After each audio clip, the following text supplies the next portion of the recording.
Coming up, Evangelo Morris on Old Glory. You don't want to miss this. Welcome to another Real American Heroes special edition. I'm Oliver North, and our guest today is Evangelo Van Morris. He's a prior enlisted submariner turned surface warfare officer, a retired naval guy, right? He did a tour in Afghanistan, the Pentagon, and Special Operations Command. He's got an MBA from the Naval Postgraduate School in Monterey, California, where the weather's a whole lot better there than it is where he and I are right now. Not only did he serve our country, but his wife and all three sons are U.S. veterans. Evangelo, thank you very much for making time to be with us today. Yes, sir. It's my delight to be here. Thank you so much. You've got a very powerful speech that you talk about Old Glory. What led you to do this kind of thing at this particular point in time in our country? Well, what led me to do that is just to send a clear message out to America, one with a healthy message that strikes the right tone to the country, one of compassion and strength.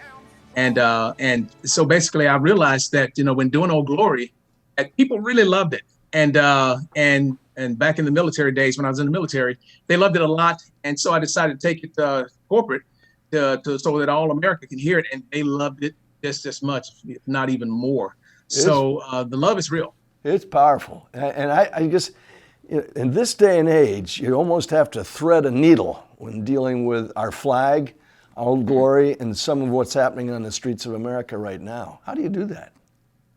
Yes, sir. Indeed. It's difficult. It's really difficult because there's so many different opinions about so many different things out there right now.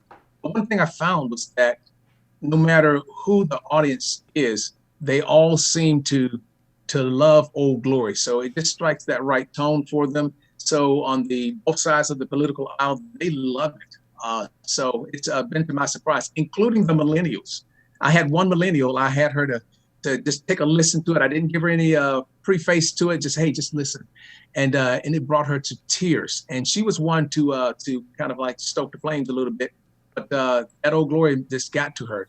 So, give me a sense for how a young guy with 14 siblings from a tiny little village in Folsom, Louisiana. How do you become a naval officer going that way? You know how I did it, but as in the Marines. But how'd you do it? Well, yes, sir. I have to give credit to the Navy. I give credit to my mom and dad because they raised us right. I think that that is extremely important. You gotta, applaud parents that get out there and give the kids the core values that they need. But once I started going on that track, because both parents died before I turned 20, and so really the Navy just took over. So the Navy basically targeted, if I can say clearly, the Navy targeted Black enlisted service members for career development. And so as an enlisted submariner, the NCOs, which are non-commissioned officers, they supported me, helped me push packages through. I didn't even know what an officer was, really. So they made it known and say, hey, you can do this.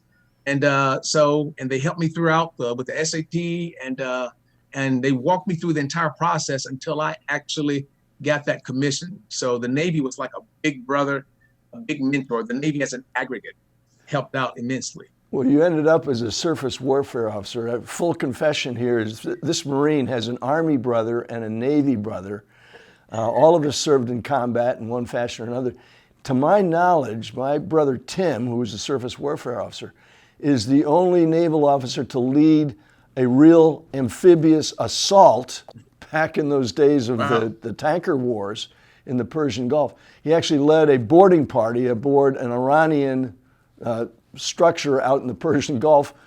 I never got to do an amphibious assault. We trained for a lot of them. Right. But here's a surface warfare officer leading guys off a destroyer to go ahead and attack and seize that armed Iranian vessel. So you know what it's like to serve out there. We've got, as you know, tens of thousands of American troops stationed all over the world.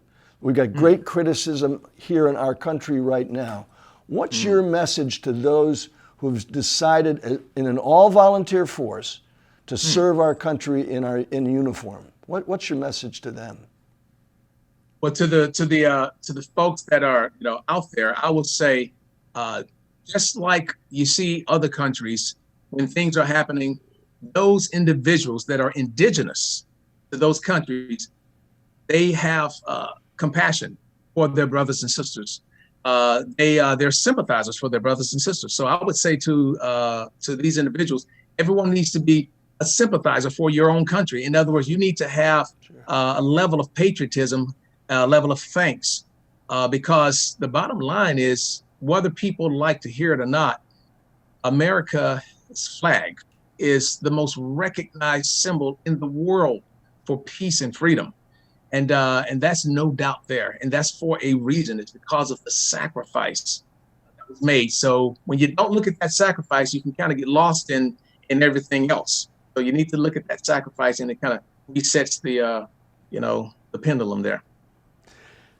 Look, 50 years from now, when my great-grandkids are studying about this extraordinary time in our nation's history, and there's nobody alive today who's been through what we're now dealing with the pandemic, with people, Americans, literally shooting at each other in the streets of our country. What do you want my great-grandkids to know about what you did during this extraordinary time? Yes, I would want them to know that this country, or let's say it this way, anything in life not worth dying for is not worth living for. So this country is worth dying for. So, and if you don't have something worth dying for in your life, then you really need to reassess life. So I would say to the kids, the grandkids, that America is such an amazing place that it's something that they should aspire to play their part, because we have played our part in the most sacrificial way. So I would like for my grandkids, your grandkids, to know that sacrificial love, which is similar to unconditional love, sacrificial love is a must, and sacrificial love is what has happened for them to have all of the freedoms that they will, in the future currently enjoy. Brother, I really appreciate you making time to be with us today and providing a perspective that our fellow Americans can certainly use in these challenging times. Yes, sir. It's been my privilege and honor, and I hope that as we press forward, and get the message out, I want every American to hear Old Glory. Right now, I'm at 3 million people have actually viewed it and heard it, but that's not even 1%. So I'm happy about the number, but there's a lot more Americans, that we want to get the message to. Well, all of our friends on Facebook are going to see this, and I'm going to encourage them to watch that video. Friends, if that story inspires you like it does me, I want you to let me know and subscribe and let me know how these unprecedented events have affected you and yours, and become part of the historical record on how America persevered. Until next time, remember, Semper Fidelis is more than a slogan for U.S. Marines. Always faithful is a way of life.